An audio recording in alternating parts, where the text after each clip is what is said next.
sœurs dans le Seigneur, vous avez besoin de suivre le message que Dieu a réservé pour vous, qui va suivre bientôt. Mais pourquoi? Parce que quand nous marchons, le Seigneur nous appelle toujours à avoir confiance en lui. Et j'ai compris une chose, c'est que la vie est un combat.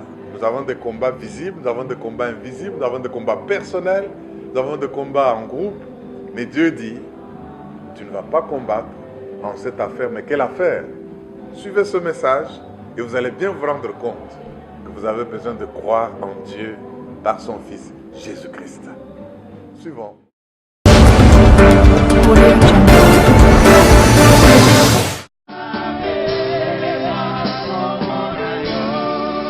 Oh, hallelujah. Betela maboko makasi azali Nzambe. Afandi na ngwende na ye. Oh, merci Jésus. Oh, nous t'élevons Jésus. Est-ce que quelqu'un peut pousser des cris de joie à la faveur de Dieu? Yeah. Alléluia. Alléluia. Alléluia. Oh, merci. Est-ce que tu veux prendre un temps pour parler à Dieu, lui dire quelque chose que l'Esprit t'inspire? Pour le louer, pour l'adorer, pour l'élever, pour reconnaître que tu as le souffle, le vie, le mouvement, la respiration, l'être, tout cela nous vient de lui. Et voilà qu'on est encore là en sa présence en ce jour. Oh, parle à Dieu. Si l'intelligence est courte, parle en langue, parle en esprit, mais glorifie-le, laisse l'esprit couler pendant ce temps, dans la présence du Dieu des armées, du Dieu très saint. Oh, yanga ba shakata porobobo. Oh, Rebecca yambaga shokongoro batafinta. Oh, Makinga Rabaya, Boko Shekingilipinta. Oh, il est Dieu, il est Dieu, il est Dieu.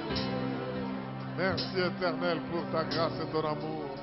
Prends plaisir au milieu de ton peuple.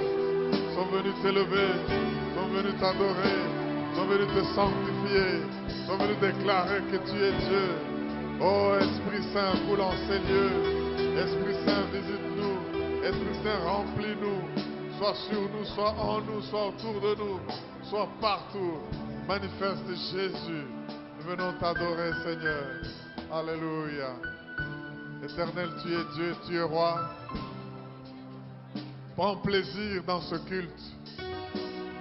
Nous sommes venus pour te rendre un culte, te contempler, t'élever, t'entendre nous parler, te sanctifier, confirmer que nous sommes en alliance avec toi. Et que nul autre ne peut prendre la place de roi dans notre vie si ce n'est toi. Cher Saint-Esprit, bouge en ces lieux avec force et puissance. Libère, distribue tous les dons possibles. Suscite tous les dons qui étaient déjà engloutis. Et que ton peuple, nous soyons sensibles à ta mouvance. Que nous puissions voir Jésus qui règne sur le trône, qui libère les captifs, qui guérit les malades, qui nous nourrit. Parce que ta parole dit, l'homme ne vivra pas de pain seulement, mais de toute parole qui sort de la bouche de Dieu. Nous voulons manger aujourd'hui. Nous voulons nager dans ta présence. Nous venons nous tenir devant le trône de grâce. Accepte-nous et merci de nous agréer en ta présence. Au nom puissant de Jésus.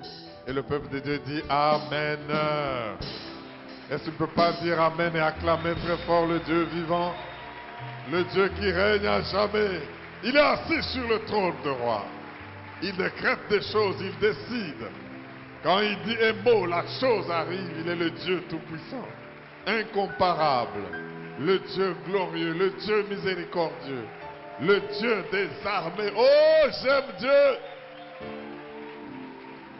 Exagère un peu en acclamant ton Dieu pendant ce moment. Oh, un peu plus, un peu plus, un peu plus, un peu plus. À la louange du roi des rois.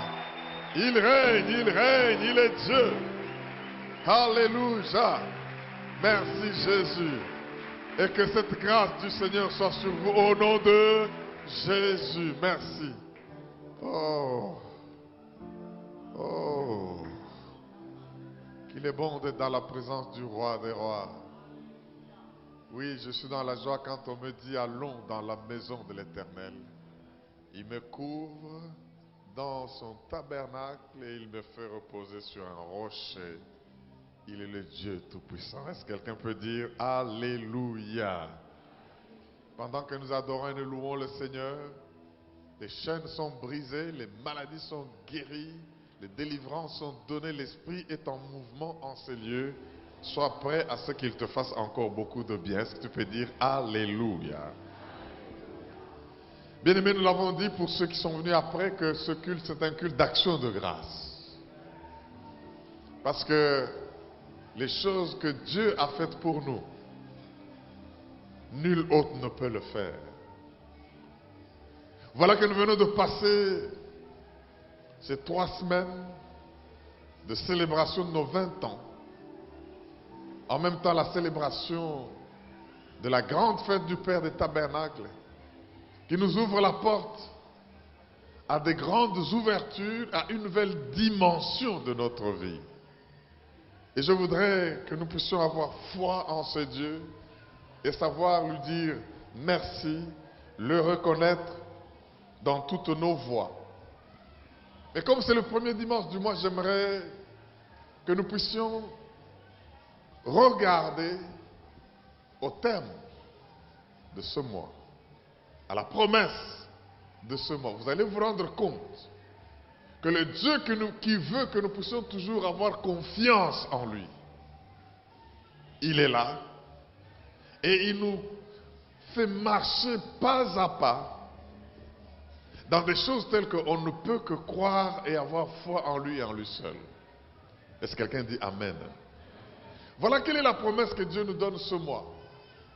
Après nous avoir montré ses voies, après nous avoir dit qu'il va nous récupérer toutes les années que nous avons perdues, dévorées par les sauterelles, les gélèques et toutes ces armées qui étaient contre nous, un Dieu qui nous bénit avec effet rétroactif, un Dieu qui, toute la convention nous a dit, voici je serai avec vous comme j'étais avec Moïse. Il vient nous dire, comme promesse dans Jérémie 33:3, que je crois tout le monde connaît par cœur, mais c'est la promesse de ce mois. J'aimerais nous rappeler qu'aucune des promesses de Dieu n'annule les précédentes. Et toutes ces promesses sont accumulées et acclamées, à réclamer devant le Seigneur. Jérémie 33:3, qui est la promesse du mois, nous dit ceci, je lis. Invoque-moi. Est-ce qu'il y a quelqu'un qui est prêt à invoquer Dieu? Il y a des situations telles que quand tu te retrouves en face, tu dois invoquer, crier à quelqu'un. Invoque-moi et je te répondrai. Je t'annoncerai de grandes choses. Je veux que quelqu'un soit conscient que dans la vie, il y a des petites choses, il y a des choses et il y a des grandes choses. Dieu ne t'attend pas dans le domaine des petites choses, ni dans les choses tout court. Dieu t'attend dans les grandes choses. Il dit, invoque-moi et je te répondrai. Je t'annoncerai de grandes choses. 1, 2. Des choses cachées que tu ne connais pas. J'aimerais que tu sois conscient, frères et sœurs, que tu ne connais pas tout, même sur ta propre vie. Il y a des choses que tu ne vois pas parce qu'elles sont invisibles, mais parce qu'elles sont cachées.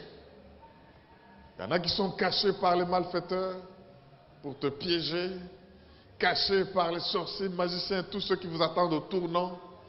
Mais il y en a même que Dieu lui-même a caché, c'est pour cela qu'il dit, la gloire de Dieu, c'est de cacher des choses. Et la gloire des rois, c'est de sonder des choses. Ça, c'est une promesse que Dieu nous fait. Mais j'aimerais revenir au thème. Est-ce qu'on peut aller ensemble dans 2 Chroniques, au chapitre 20, verset 17. 2 Chroniques, 20, 17. C'est là que nous avons tiré le thème, si vous êtes dit Alléluia. Voilà, 2 Chroniques 20, 17, la Bible dit, vous n'aurez point à combattre en cette affaire. Oh, oh, oh. En soi, c'est déjà suffisant pour dire Alléluia. Vous n'aurez point à combattre en cette affaire. Moi, je me pose la question, quelle affaire? Bien aimé, vous ne serez pas que des hommes d'affaires. Parce que vous allez faire le business, mais vous aurez des affaires. Des affaires avec des gens, des affaires avec les démons, des affaires avec des ennemis, vous aurez des affaires. Et alors la Bible dit, vous n'aurez point à combattre en cette affaire. Présentez-vous. Ça, c'est tout ce que vous devez faire. Tenez-vous où? Là. Là où il y a l'affaire, n'est-ce pas? Nous ne devons pas fuir les affaires. Et vous verrez la délivrance que l'Éternel vous accordera. Juda et Jérusalem, Logos Réma, Église, ne craignez point et ne vous effrayez point. Demain, sortez à leur rencontre et l'Éternel sera avec vous. Est-ce qu'on ne peut pas acclamer la parole de Dieu? Est-ce qu'on ne peut pas acclamer et pousser encore un peu plus la parole de Dieu, les cris de joie? Merci Jésus.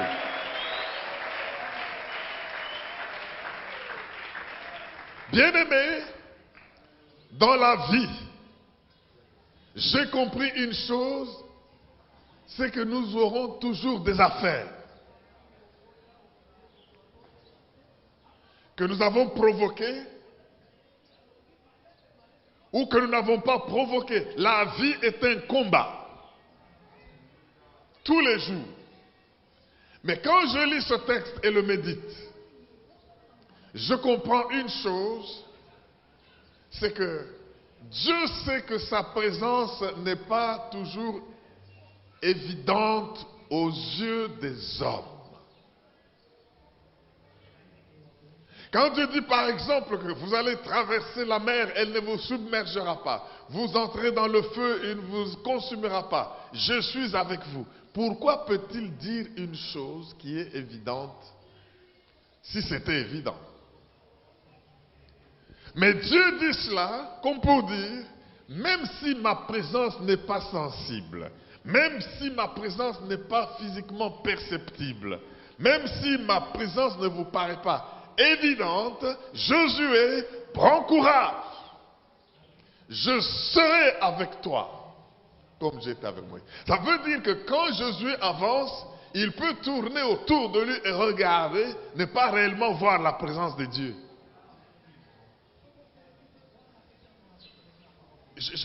J'ai reçu un petit clip là, qu'on m'a envoyé. Si j'avais votre WhatsApp, j'allais vous l'envoyer. Où quelqu'un est accroché dans des falaises au-dessus, il y a des neiges, et puis en bas c'est très haut. Je ne sais pas comment il est arrivé là. Il commence à crier. Y a-t-il quelqu'un ici au secours? Il s'accroche parce qu'il fait froid, et s'il lâche, il tombe très bas. Et c'est la mort. Est-ce qu'il y a quelqu'un ici? Il entend une voix. C'est moi Dieu. Lâche-toi et tombe, mes anges sont en bas pour t'accueillir. Et il regarde, qui? Dieu. Il dit oui, c'est moi Dieu. Mes anges sont là. Lâche seulement et tombe. Il reste calme. Et puis dit, n'y a-t-il pas quelqu'un d'autre pour me venir au secours? Donc il a compris que la solution de Dieu... Non, je vais m'écraser là-bas, bien aimé. Ça arrive comme ça dans la vie. Nous voulons des choses évidentes. Mais Dieu dit, dans cette affaire, vous n'allez pas combattre. Mais imaginez, la guerre est là, les armées ennemies sont en train de venir, les chars sont contre vous, et puis ça siffle de gauche à droite et partout, et puis, il dit, vous n'allez pas combattre, vous faites quoi? Bien-aimés dans le Seigneur, Nous venons de passer des moments bénis de Dieu. Oh, je n'ai jamais passé une convention, une célébration comme celle-là. Toutes les 3 semaines, jour pour jour, j'ai vu la main de Dieu. Mais j'aimerais vous avertir sur une chose. Quand une guerre vient, ces moments les plus dangereux, ce n'est pas le début du combat. Quand une tempête vient, quand un combat arrive, le début, ce n'est pas le moment le plus dangereux parce qu'au début, on s'attend à la bagarre.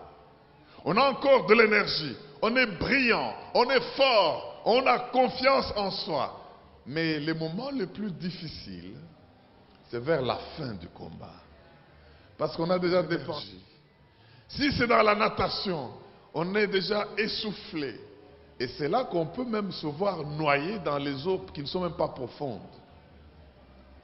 Les statistiques montrent que les plus graves accidents n'arrivent pas au début de la course, du trajet, mais les plus graves accidents arrivent quand on est proche d'arriver.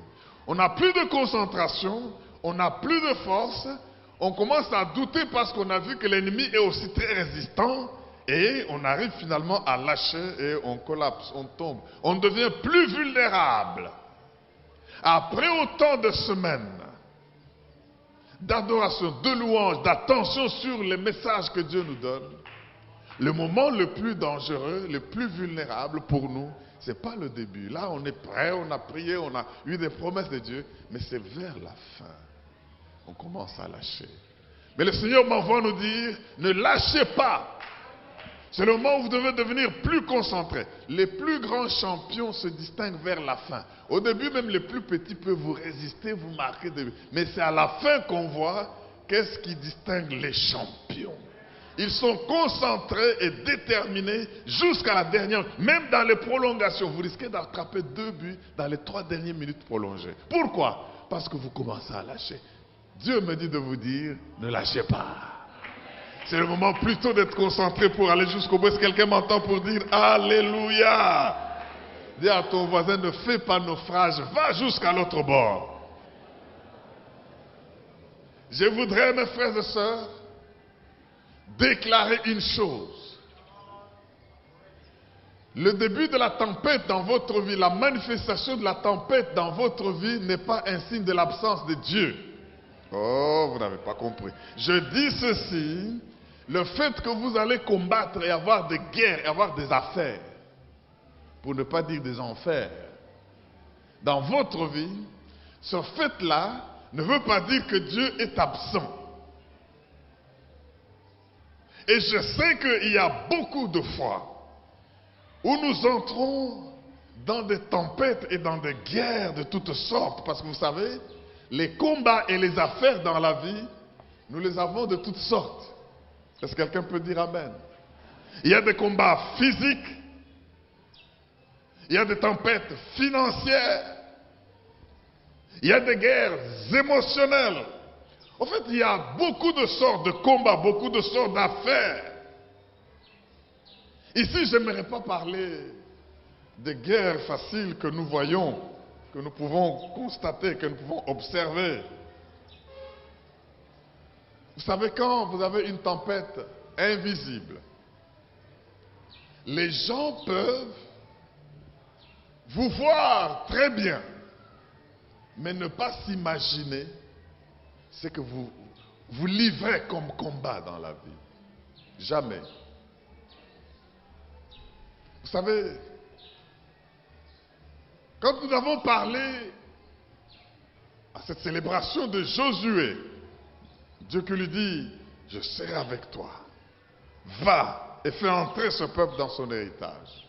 Prends courage. Moi, j'ai toujours dit, là où Dieu dit de prendre courage, c'est dangereux. Là où Dieu dit, prends courage, ne te trouble point, ne t'épouvante point, je ne te délaisserai point. C'est parce que Dieu sait que ça ne sera pas facile. C'est parce que Dieu sait que l'ennemi est fort, il est là, c'est une évidence. Mais il dit, moi je ne vais pas apparaître moi, mais c'est toi qui vas combattre, prends courage. Je nous ai dit, j'aimerais rappeler, que quand Dieu vous donne d'hériter, vous avez des combats à livrer. Premièrement, autour de vous comme autour de Josué, ils étaient contents quand vous étiez encore l'assistant de Moïse. Mais maintenant qu'ils voient que vous êtes titularisé, moi je parle de Josué, mais voyez-vous vous-même dans l'entreprise où vous êtes.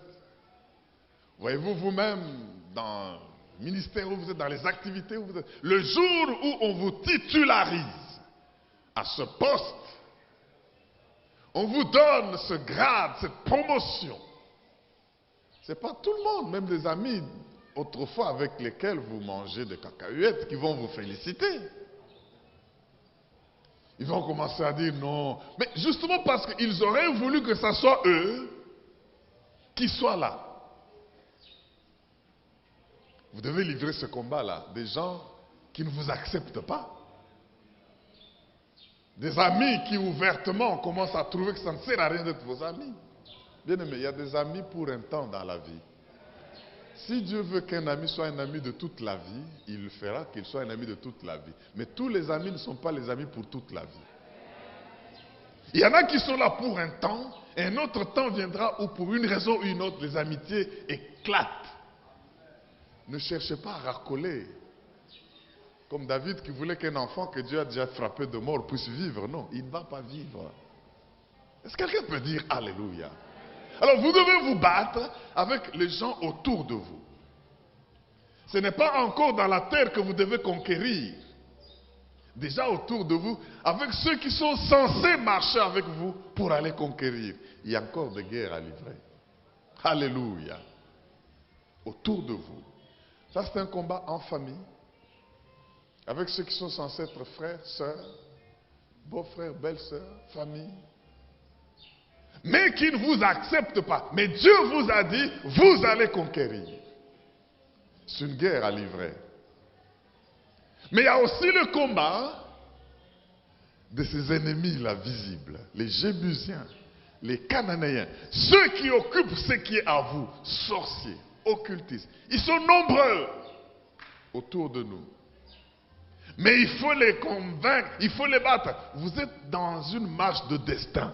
Votre destin est que vous puissiez avancer, que vous puissiez faire entrer les gens dans leur héritage, mais que vous puissiez livrer bataille. Je veux avoir un peuple de guerriers. Alléluia. Un peuple qui ne recule pas devant les affaires. Et ceux-là n'ont pas pitié. Parce que vous savez, quand vous allez arriver dans Canaan, là-bas, vous dites, toi, Jébusin, ils vont dire, ok, bravo, prenez, c'est votre terre, Dieu, votre Dieu nous avait... Non. Il faut vous battre. C'est pourquoi on nous a enseigné dimanche passé que nous devons engendrer et léguer l'esprit de conquête, l'esprit d'arracher les choses, parce que le royaume de Dieu est forcé. Est-ce que quelqu'un dit Alléluia? Il y a un troisième type de combat. Là. Vous avez des pensées et des idées qui vous sont inspirées par beaucoup de situations qui peuvent vous pousser à douter, à reculer. Oh, ils sont des géants. C'est vrai que la terre là est bénie, mais ils sont des géants. Nous sommes vus à leurs yeux comme des sauterelles.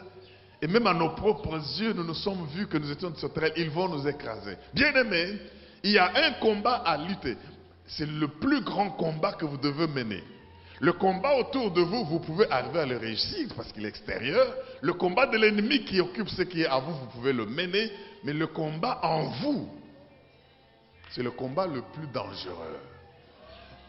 Les pensées négatives, le doute.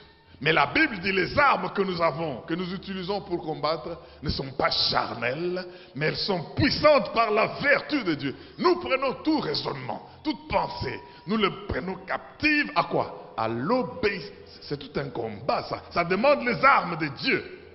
Est-ce que quelqu'un peut dire Alléluia? Bien aimé, vous savez, quand Dieu dit ces choses, vous n'aurez pas à combattre en cette affaire. Je ne sais pas quel type d'affaires vous voyez. Les affaires, quand un combat est visible, quand une tempête est visible, Quand une pluie est visible, dangereuse, quand un tourbillon est visible, quelqu'un peut vous venir au secours.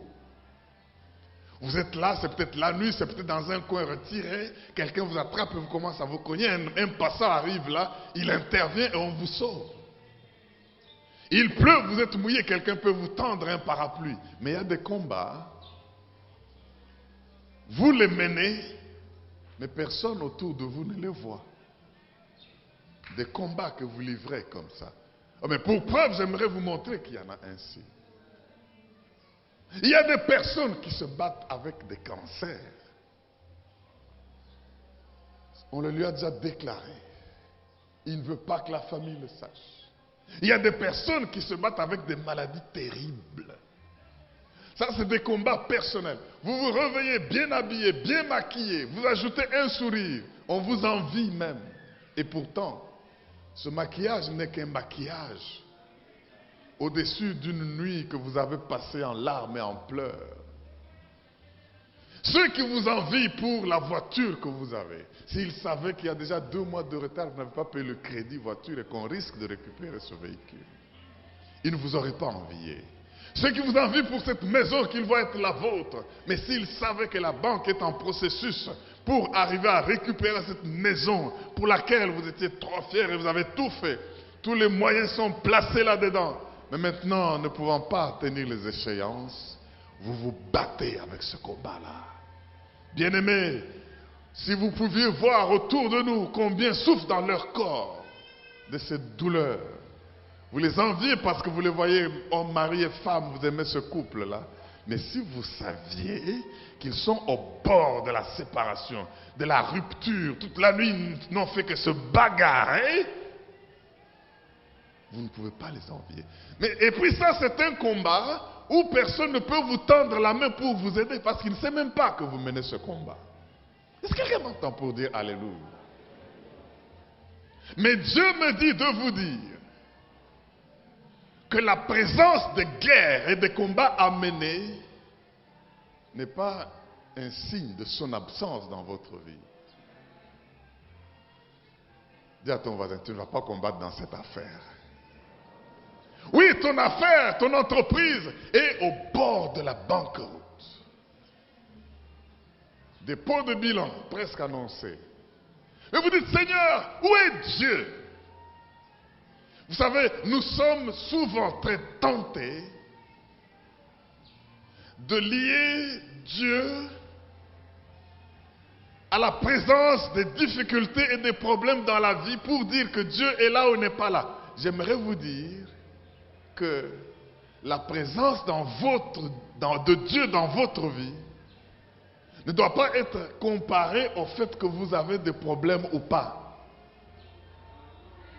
Oui, ne soyez pas tenté de dire, mais si Dieu était avec moi, où est le bonheur qui est promis dans la marche chrétienne? Si Dieu était avec moi, pourquoi suis-je malade? Et cette maladie, les autres ont témoigné qu'ils sont guéris, mais moi j'en souffre. Et on me dit qu'elle est chronique et en train d'atteindre le stade terminal. C'est un combat que vous livrez. Et si personne ne sait que vous livrez ce combat, personne ne peut vous venir au secours si ce n'est Dieu lui-même. Oh, vous vous dites, mais je vois des gens se marier, je vois des gens présenter. Mais le mien va venir quand? Je suis fatigué. Mais Dieu me dit de vous dire, vous n'allez pas combattre en cette affaire. Combat visible ou invisible. Vous savez, il y a des moments où vous êtes là, vous dites, mais où est Dieu? Pendant qu'on m'opprime ici, où est Dieu? Pendant que je suis rejeté, où est Dieu? Pendant que je meurs de pauvreté, je n'ai pas d'argent, où est ce Dieu dont on me parle? Mes frères et sœurs, si la présence de Dieu était évidente sensiblement, physiquement, il n'allait pas vous dire que quand vous traverserez le feu, je suis avec vous. Vous allez le voir réellement. Mais il veut que vous ne puissiez pas recourir à vos sens. Ne pensez pas à un Dieu sensuel. Vous savez, le moment de tempête, c'est le moment où la vue est brouillée. Oh, dites amen, j'ajoute ça. le moment de trouble, le moment de tourbillon, le moment de tempête, c'est le moment où votre vue n'est pas nette. Il y a de la poussière partout. Il y a du sable partout. Vous ne pouvez même pas ouvrir les yeux normalement. Donc, ne cherchez pas à voir pendant la tempête. Mais cherchez à croire pendant la tempête. Oh mon Dieu. Je dis, au lieu de chercher à voir pendant la tempête où tout est brouillé, cherchez seulement à croire. C'est pour cela que Dieu dit, vous devez me suivre par la foi. Et Moïse dit aux enfants d'Israël à la sortie d'Égypte, ces Égyptiens-là que vous voyez, vous ne les verrez plus. Car Dieu combattra pour vous. Oh, moi, on m'a dit ceci, moi, on m'a fait cela, moi, j'ai fait ça, moi, j'ai... Maintenant, bien-aimé, je vois Job. Oh, mon Dieu. Job est là. Il offre des sacrifices. Pour lui. Il offre des sacrifices. Pour tous ses enfants. Comme c'était des fêtards. Quand ils vont fêter, ils avaient les cantroubiens. Donc, c'est des gens qui avaient un peu de moyens. Et chaque week-end, la Bible dit, ils vont tour à tour chez les enfants. Ils fêtaient. Et Job dit, en fêtant là, ils doivent pécher contre Dieu. Je sacrifie. Oh my God. Quand la guerre lui arrive, accident, tous les enfants morts. Où est Dieu? Comme si cela ne suffisait pas. Les affaires commencent à chuter. Où est Dieu? Il est là et lui-même attrape une maladie sans nom. On dit seulement les ulcères au pluriel. La peau commence, le foyer en danger, la femme veut maintenant l'aider à ne plus respirer. Où est Dieu? Écoutez ce que Job dit. J'aime ceci. Allons dans Job chapitre 23. Nous allons lire les 7 premiers versets. Pour que nous puissions comprendre que quand vous êtes dans la tempête, la tendance c'est de vous poser la question, où est Dieu?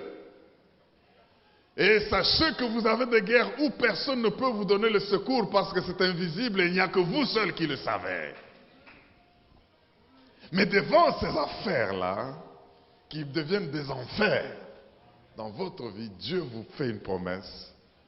Vous n'allez pas combattre en cette affaire. Je ne sais pas à qui je m'adresse, mais je sais que je m'adresse à quelqu'un qui est au bord d'une situation compliquée. Il est venu, il s'est dit, oui, le mois de novembre a commencé, mais je ne sais pas comment il va être. Au parquet là-bas, je suis déjà assigné. Et je ne sais pas si on va tout m'arracher. Il lutte seul, vous le voyez, vous l'aimez, vous l'enviez, mais vous ne savez pas. Nul ne connaît le trouble secret, nul ne connaît sauf Jésus. Bien-aimé, il y a des choses que seul toi et Dieu connaissait. Et en train de vous bagarrer, de vous battre. Mais Dieu fait cette promesse, vous n'allez pas combattre en cette affaire. Écoutez ce que Job nous dit. Ne soyez pas tentés de douter la présence de Dieu parce que vous êtes des problèmes. Pourquoi est-ce que je souffre si Dieu était là? Pourquoi est-ce que mes enfants sont morts si Dieu était là? Pourquoi est-ce que j'ai autant... Bien aimé, on envie la position que vous venez d'avoir parce qu'on vous a promu. Mais si les gens savaient quelles pressions sont liées à cette élévation, si les gens savaient que tu ne dors plus normalement du fait de cette position, oh, si les gens savaient que tu n'as plus cette liberté que tu avais avant, quand tu n'avais pas cette position, mais ils ne voient que l'aspect positif de l'élévation, de la nomination, de la désignation, mais ici ils pouvaient s'imaginer que tu es sur le point de démissionner pour qu'on mette qui l'on veut à cette place, parce que tu n'en veux plus à cause des pressions qu'il y a. Personne n'allait t'envier. Mais ce sont des combats que nous livrons. Écoutez Job 23. Si quelqu'un l'entend, il dit Amen. Parce que Job dit, mais moi j'ai servi Dieu, moi j'ai glorifié Dieu, mais où est-il? Job 23, 1 à 7, la Bible dit, Job prit la parole et dit, maintenant, encore ma plainte est une révolte. Je parle à quelqu'un qui est au bord d'une révolte. Il a servi Dieu de tout son mieux, au meilleur de ses capacités, mais les choses difficiles ne font que lui arriver. Job dit, encore ma plainte est une révolte,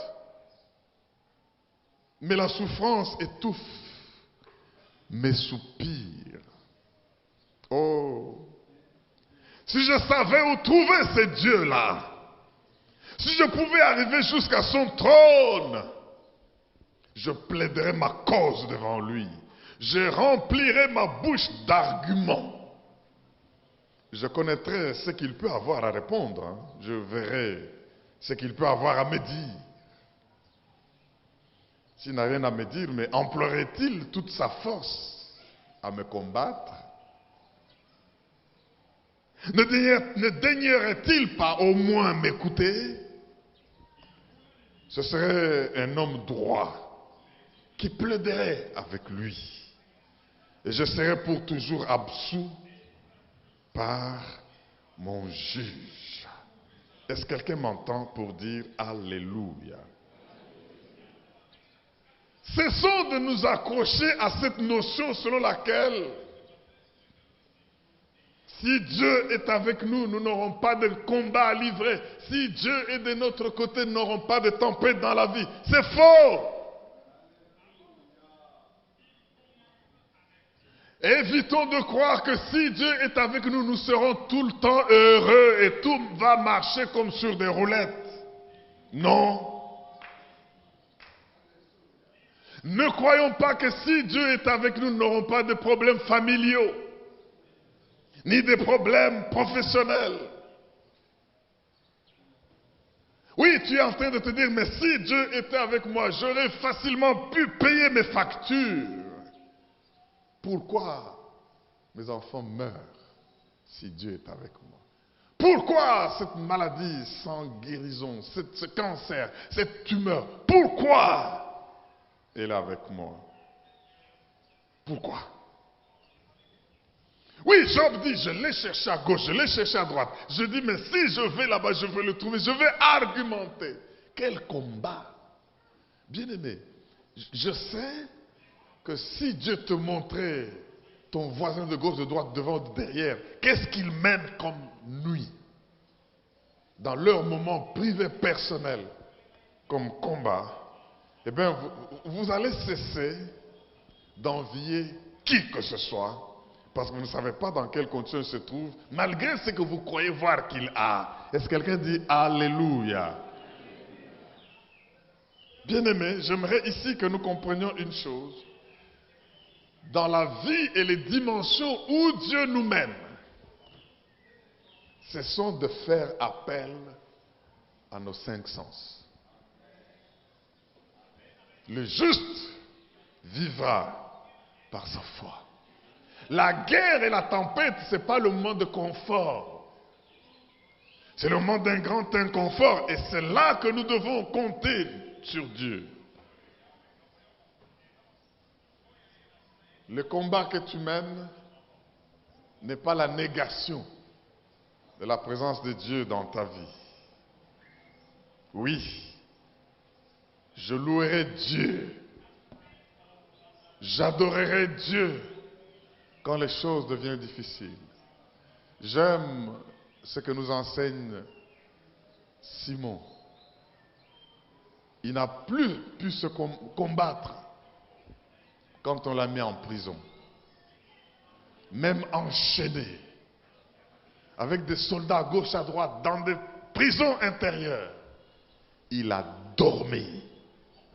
Ça veut dire, il a transféré la charge à celui qui dit ce combat est mon combat. Dis à ton voisin, tu ne vas pas combattre dans cette affaire. Tu n'as pas besoin de lui décrire l'affaire, lui comprendre de quelle affaire il s'agit. Je dis encore, dis-le-lui bien, tu ne vas pas combattre dans cette affaire.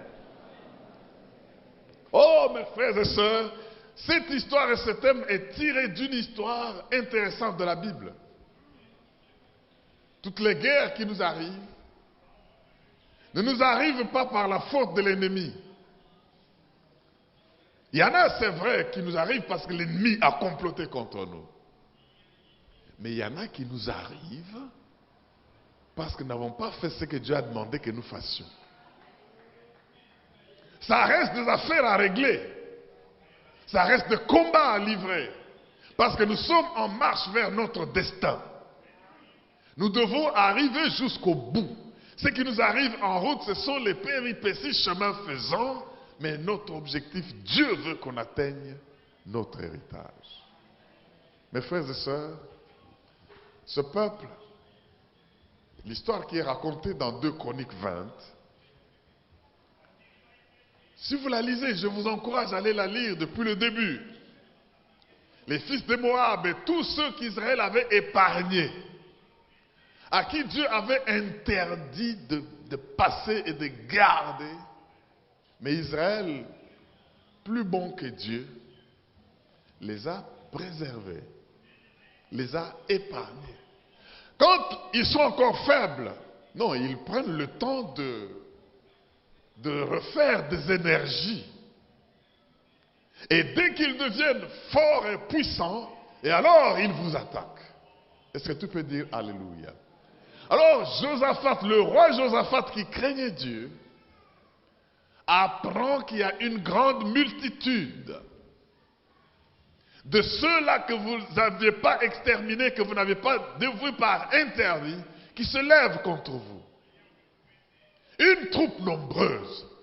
Josaphat regarde ses troupes à lui, il constate qu'il ne peut rien. Il constate sa faiblesse. Il choisit, et ça c'est le conseil que je veux donner à Logos, Réma, et vous tous qui m'entendez, sachez transférer les affaires de vous à Dieu. Oh, vous avez raté l'occasion de dire Amen. Qu'est-ce que Josaphat fait? Il convoque un jeune jusqu'aux petits-enfants et aux femmes. Il prie. Il se répand.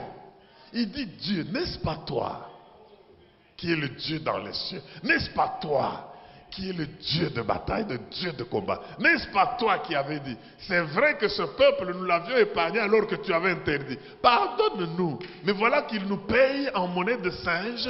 Nous les avons préservés et ils viennent nous attaquer. Mais maintenant, nous sommes sans force. Nos regards sont tournés vers toi. Comme pour dire, si on nous écrase, c'est toi notre Dieu qu'on aura écrasé. Quel plaisir as-tu, Dieu, de nous laisser, même si c'est par notre faute? Et qu'est-ce qu'il fait? Il organise la guerre. Il dit, je ne vais pas aller avec des troupes, là je suis faible. Je dois louer Dieu. Il prend les trompettes. Il arme les Asaph, les musiciens. Il les met devant, allons au combat. Et puis, il commence à sonner de la trompette. Et vous savez, quand ils ont adoré, qu'est-ce qui s'est passé? L'esprit prophétique. Oh, j'aime la louange et l'adoration parce que c'est pendant ce temps-là que l'esprit est libéré. Les gens comme les prophètes pouvaient dire, amenez-moi un joueur de la harpe.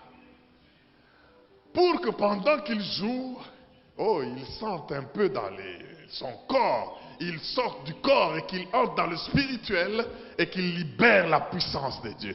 Bien-aimé, dès qu'il a envoyé ses troupes là-bas, l'esprit de M. Jécaret, il dit, écoutez, Josaphat, roi et tout Israël, placez confiance dans Dieu et en les prophètes, vous aurez du succès. Vous n'allez pas combattre en cet enfer. Demain seulement, tenez-vous. Oh, bien-aimé, je voudrais que tu saches que quand ça devient compliqué, loue Dieu.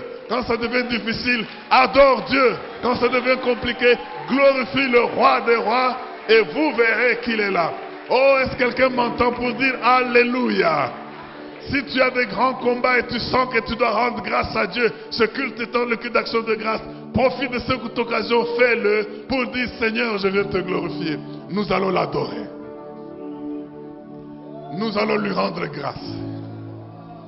Que tes problèmes, tes difficultés ne t'obscurcissent pas pour voir Dieu. Si tu vois Dieu plus grand que ton problème, ce problème sera résolu. Est-ce que quelqu'un m'entend pour dire Alléluia?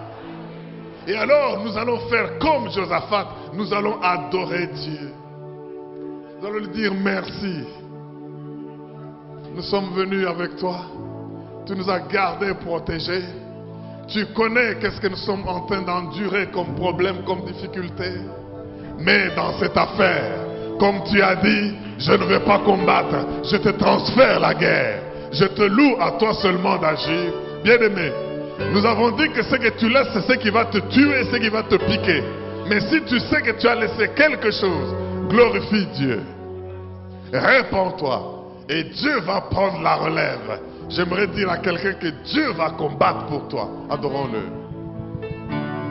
Pendant que tu l'adores, il guérit les malades. Si cette maladie-là, c'est un combat que tu livres, je déclare la guérison. Si cette pauvreté, c'est un combat que tu livres, je déclare l'enrichissement. Bien-aimé, je suis en train de déclarer une chose. Quelle que soit la forme du combat que tu mènes, Dieu dit tu ne vas pas combattre en cette affaire. L'esprit est libéré. Les chaînes sont brisées. La gloire est répandue. Lève-toi seulement et contemple. Garde le silence. L'Éternel combattra lui-même pour toi. Il est le Dieu des armées. Il est le Dieu puissant. Il est le Dieu de la maison de Dieu. Adore-le et reçois ta guérison. Adore-le et reçois ta révélation. Adore-le et sois reconnaissant. Merci Jésus. Alléluia. Gloire à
Bien-aimés, j'aimerais que nous reconnaissions pendant ce temps que nos regards sont tournés vers Dieu.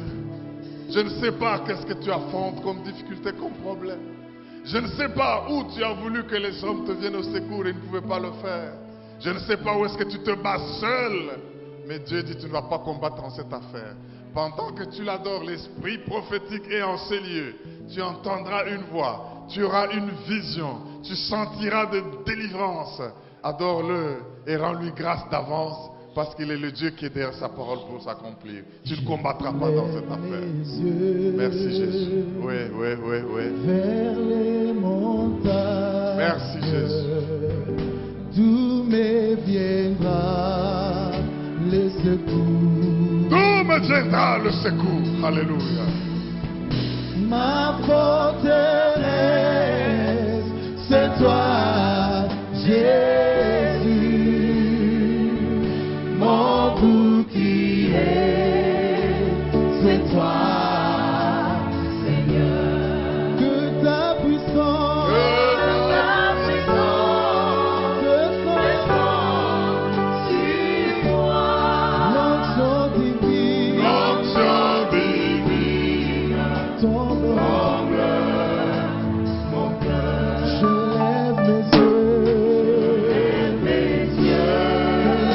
mes yeux vers les montagnes, d'où me viendra le secours. Ma forteresse, c'est toi, Jésus. Mon bouclier, c'est toi, Seigneur. que ta puissance Descends sur moi. l'onction divine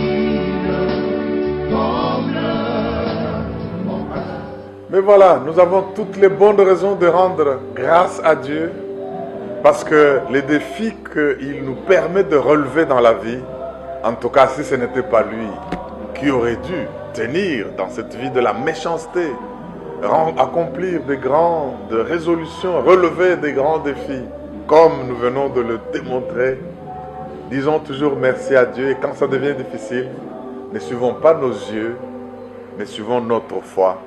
Parce que le Dieu qui est fidèle, il est présent partout où nous sommes et c'est lui qui combat pour nous. Nous avons compris que nous devons savoir transférer nos combats et en faire ces combats pour que quand il a la victoire, elle devient notre victoire. Non, aimons Dieu, servons-le, ne reculons pas devant les difficultés. Cela étant compris, je voudrais que tu puisses aussi intéresser les autres, ou toi-même si tu n'as jamais donné ta vie à Jésus-Christ, à le servir, à le suivre, à l'aimer et à faire des nations de disciples, à témoigner autour de toi pour amener encore plusieurs personnes à donner leur vie à Jésus-Christ, le seul Seigneur et Sauveur. Nous vous invitons à nous joindre à Logos Rema parce que tous les dimanches, nous avons 3 cultes. Un culte en lingala, 7h30, un culte en français, 10h30, après la Sainte Seine. Et à 17h, nous avons notre service en anglais. Et vous voyez que vous n'avez pas de raison de dire que vous n'avez pas le temps de servir Dieu. Les dimanches, c'est le jour du Seigneur. Dédions-le à Jésus, servons-le. Nous sommes sur Sayo, dans la commune de Kasavubu, à Kinshasa, République démocratique du Congo. Nous pouvons le servir. Et suivez, même chaîne, même fréquence, tous les jours. Et Dieu vous bénisse. Voilà, merci.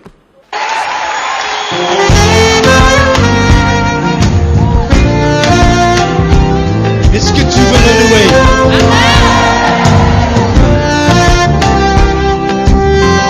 Si tu veux le louer, sache qu'il faut que tu le fasses avec le cœur. Si tu veux le louer, lâche les pensées qui t'attachent et te font peur. Si tu veux le louer, aime l'âme et celle aussi de ton voisin. Si tu veux le louer, sème avant que tu récolteras demain. Pas besoin de diplôme, pas besoin latin, juste aimer son nom et son Esprit Saint. Et l'homme devient fou, fou de ce Dieu-là, ce bon Dieu d'amour, bon Dieu tout en moi. Si tu veux le louer, sache qu'il faut que tu le fasses avec